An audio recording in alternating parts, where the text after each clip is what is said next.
নমস্কার বন্ধুরা, কেমন আছো তোমরা সবাই? আশা করছি তোমরা সবাই খুব ভালো আছো, আমিও খুব ভালো আছি। তো চলে এসেছি আজকে একটা টমেটো মাখার ভিডিও নিয়ে। তো দেখো আমি টমেটোটা কী করে মাখি। তো তোমরা ওইভাবে মেখে খেয়ে দেখো, খুবই ভালো লাগে খেতে। আর বিশেষ করে মানে এই শীত চলে যাওয়ার টাইমটাতে, গরম পড়ে, মানে দুপুরবেলা গরম, রাত্রেবেলা হালকা ঠান্ডা, তো এই টাইমটাতে টমেটো মাখাটা খেতে বেশি ভালো লাগে। দেখো এখানে তেঁতুল ভিজিয়ে নিচ্ছি আমি জল দিয়ে।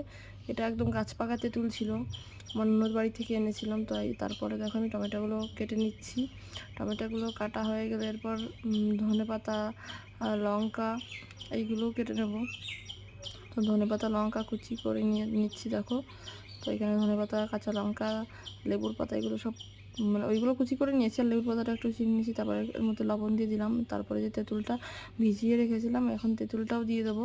তো তেঁতুলটা দেওয়ার পরে এই দেখো এবার ভালো করে আমার সর্দি মেখে নেবে।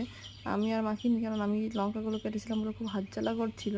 এখন যখন সর্দি মেখে নিচ্ছে, তো তোমরা দেখে কমেন্ট করে জানাও যে কেমন হয়েছে, আর কে কে খেতে